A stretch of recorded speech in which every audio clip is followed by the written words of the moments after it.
Om Swastiastu.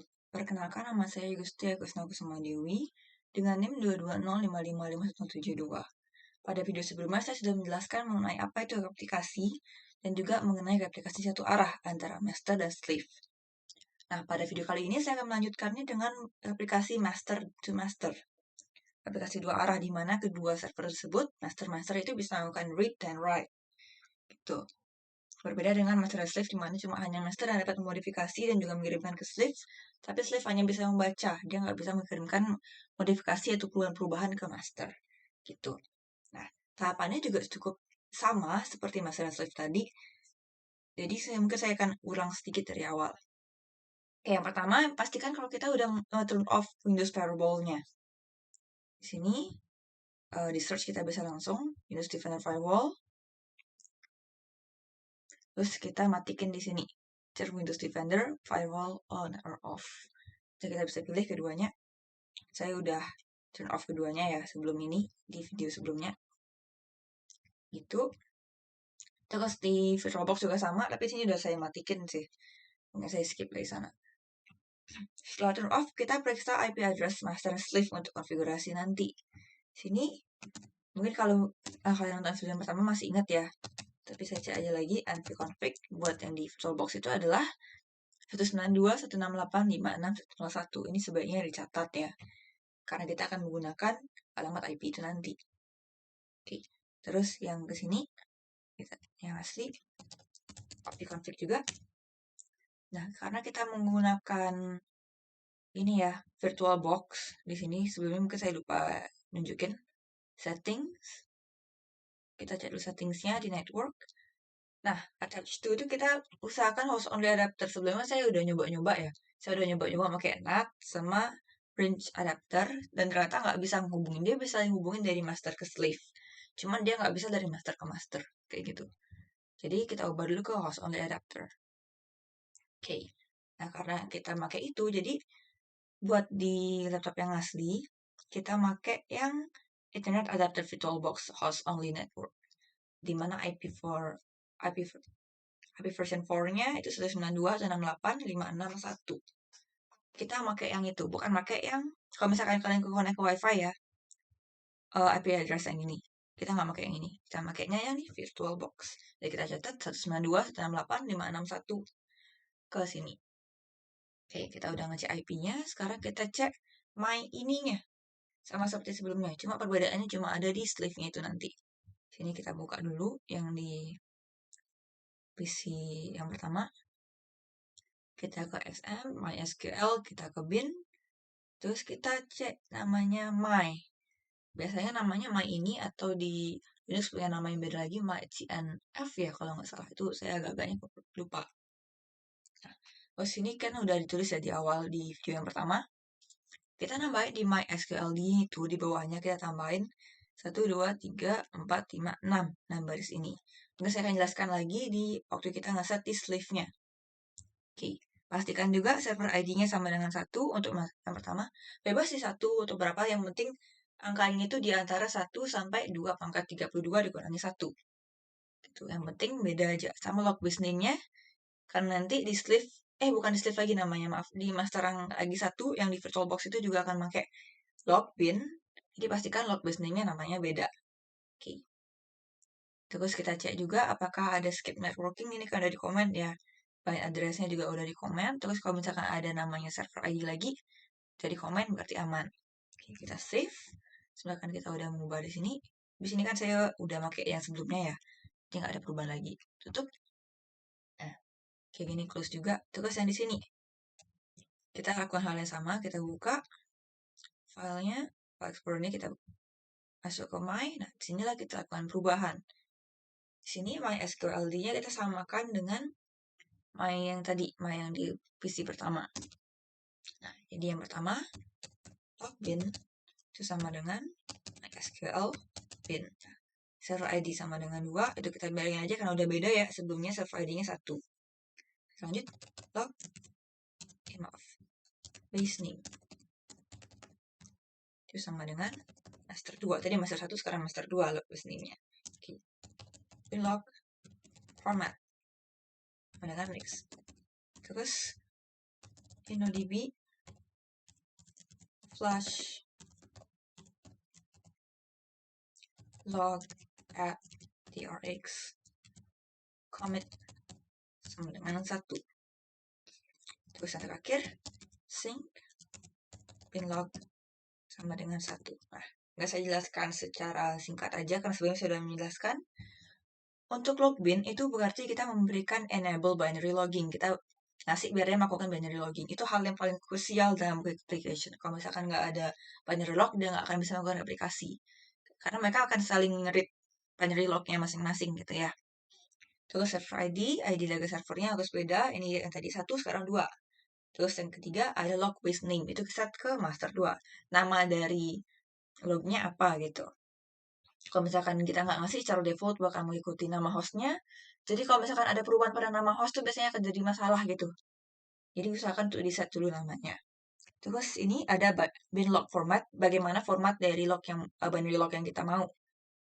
Ini kita set ke mix. Terus yang lalu ada InnoDB plus log at trx commit sama dengan 1. Itu buat mengatur kecepatan dari trade of commit. 1 itu yang paling aman, tapi juga yang paling lambat. Kita pakai 1 buat saat ini ya secara default. Terus yang terakhir adalah sync binlogs.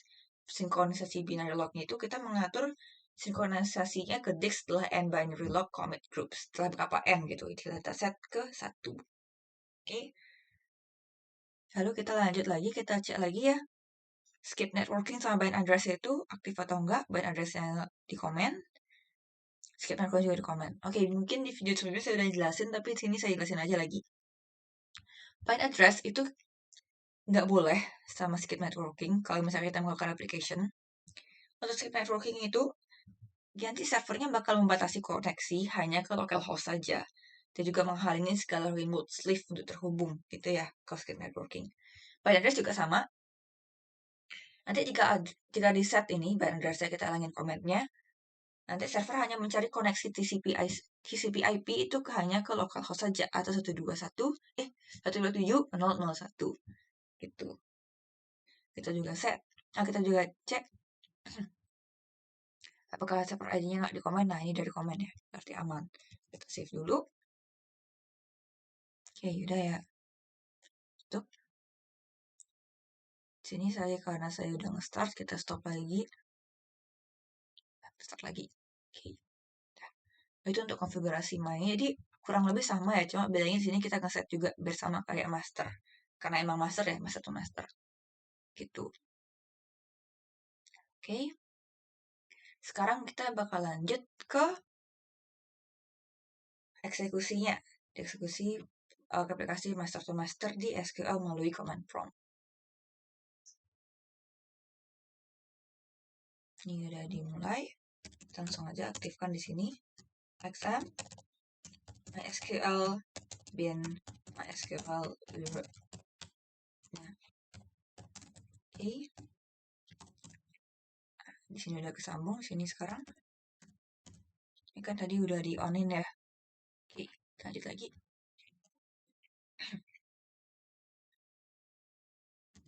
XM MySQL bin MySQL root.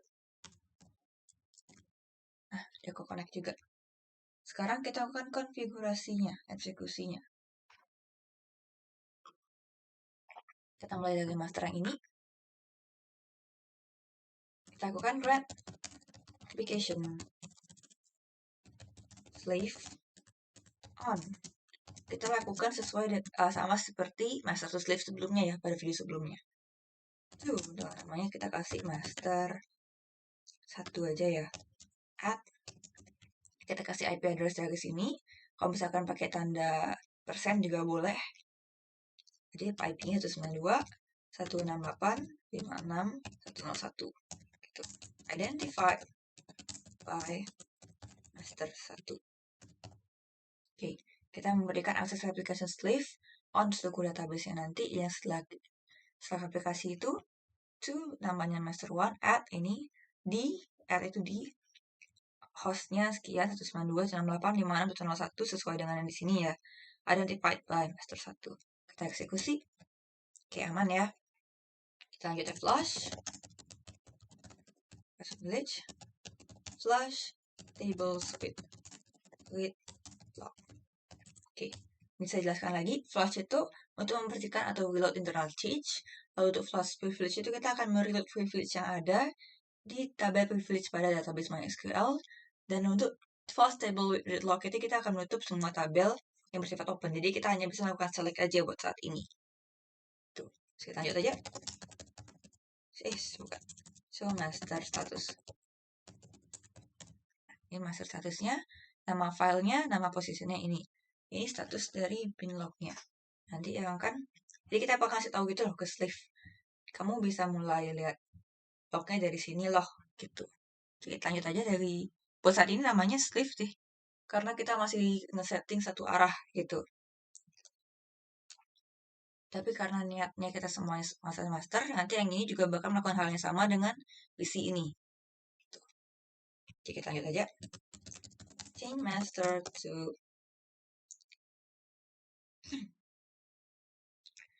Oke, master host sama dengan ini sesuai dengan IP PC yang ini. Jadi IP-nya 192.168.561, master user itu sama dengan master 1. Nah, oke, terus master password itu sama dengan master 1 juga. Master port. Nah, portnya secara default di MySQL itu adalah 3306. Oke, koma lagi. Nah, master log file. Oke, malah di sini dia. Maaf. Oke, master log file sesuai dengan file yang di sini. Ingat isi tanda petik 1 ya. Master 1 bin titik 1 2 3 4 13 sesuai dengan ini filenya, koma, terus positionnya log post itu sama dengan 1691, koma lagi master connect retry. Berapa kali dia bisa nge-retry itu 10 kali. Kalau misalkan ada perubahan sih, kayak kita nggak bisa connect gitu. Oh, ada typo ya. Oke, kita ulang lagi ya. Change master to master host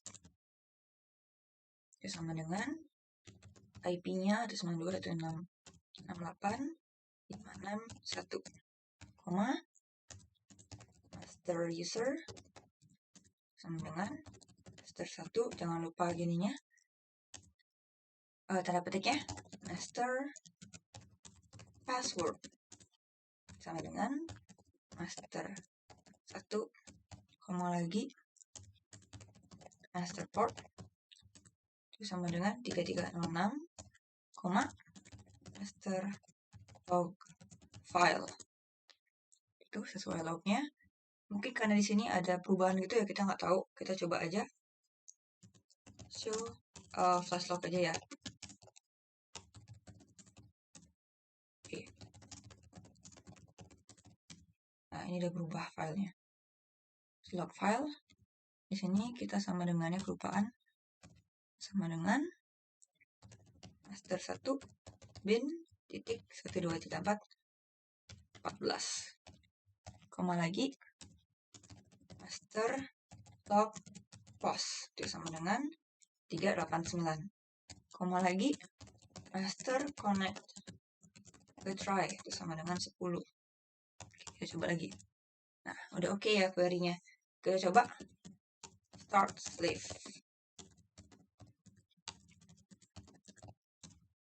Nah, so slave status kita pakai /g biar dia munculnya nggak tabel gitu. Nah, udah ya. Dia sudah terhubung waiting for master to send event. Jadi dia udah terhubung dengan masternya. Nah, sekarang aplikasi yang kita buat ini baru aplikasi satu arah aja. Bagaimana caranya biar bikin dua arah? Nah, di sini caranya kita melakukan hal yang sama. pada VirtualBox-nya kita melakukan grab application sleeve untuk PC yang ini. Gitu. Oke, kita mulai. Kita eksekusi dulu. Bukan application sleeve on titik ini 2. Namanya master 2. Titik lagi, bukan titik, apa namanya? Ada petik add, ini sesuai IP yang di sini 192.168.561. Identified by, terus ini namanya master 2 juga. Master 2. Oke. Nah, udah oke. Di sini kita unlock tabelnya dulu ya. Nah, di sini sekarang kita langsung aja flush privilege. Dan juga flush tables with read log. Udah ya. Terus kita show master status. Oke, mungkin kalau slash T juga boleh. Bisa ini dulu. Oke, sekarang kita lakukan hal yang sama. Change master to, kita ulang master host sama dengan sesuai dengan IP yang di sini 192.168.561, master user sama dengan master 2 sesuai dengan yang tadi ini ya, master 2 ini.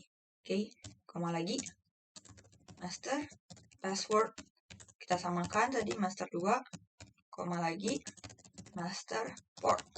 Ingat port defaultnya ada 3306. Gitu ya.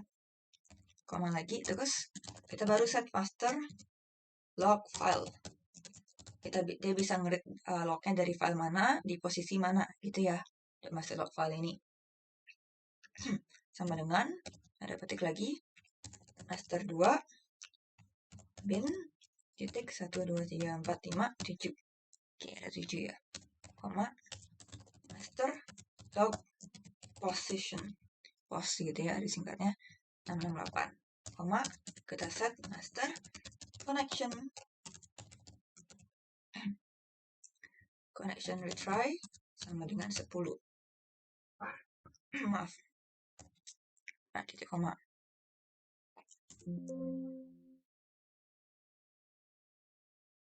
Ada typo ya. Sini. Oh ya, master connect bukan master connection. Maaf ya. Kita ulang lagi. Jaga-jaga aja mungkin sini ada problem apa gimana. Soalnya saya sering begitu. Kita langsung pas aja deh. Slash logs. Kita langsung show master status lagi. Nah, jadi dia berubah filenya ya. Ini 458. Oke, terus master log position. Jadi dia jadinya 389, koma, plus master connect retry. Sini 10. Oh, ternyata ada sleeve yang berjalan gitu ya di sebelumnya. Mungkin saya waktu sebelum ngetes ini, nge-record videonya ada yang berjalan, terus saya lupa stop. Oke, set sleeve. Jadi sebelum lakukan ini, mungkin ada baiknya kita lakukan stop sleeve dan set sleeve terlebih dahulu ya. Tadi saya lupa lakuin itu. Oke, stop set sleeve. Terus kita ulang lagi. Udah oke. Start sleeve. Terus kita show sleeve status. Lihat dia ada berhubung apa enggak. Slash G. Nah udah ya, waiting for master present event. Oke. Sini kita unlock table saja. Udah. Tadi saya lupa di sini udah unlock atau belum. Oke. Nah sekarang kita mulai bikin database-nya. Saya mulai dari database yang di sini mungkin. Klik database. Tadi soal yang udah mungkin taman rekreasi gitu ya. Database sama rekreasi. Terus kita show database. Sini ada ya taman rekreasi sama swalayan sebelum kita bikin. Sini show database. Nah, ini juga udah ada swalayan taman rekreasi. Oke. Coba kita used to do. Sini juga kita use. Nah, sekarang kita akan melakukan create table di bagian sini dulu deh. Pengunjung. Ceritanya terus ID pengunjung. Saya bikinnya singkat aja karena cuma buat ini aja, integer primary key, koma nama pengunjung varchar 50. Oke, terus ini kita show tables ya. Sini kita coba lagi. Nah, itu juga ada. Mungkin saya coba insert datanya dari sini. Insert into pengunjung values. Kita kasih satu data aja, satu Juan namanya. Oke. Query one row affected. Terus kita coba cek isinya ya. Select from namanya apa tadi pengunjung. Udah ada ID pengunjung satu Juan. Sini gimana? Select from pengunjung. Juga ada. Oke. Jadi ini kita bisa tahu kalau masternya udah berhasil. Itu ya. Oke. Baik, sekian dari saya untuk aplikasi dua arah, master to master. Terima kasih telah menyaksikan dan mohon maaf bila ada kesalahan seperti typo, error itu mungkin dari saya sendiri yang sengaja maupun tidak sengaja. Saya tutup dengan Pak Rama Santi. Om Santi, Santi, Santi Om.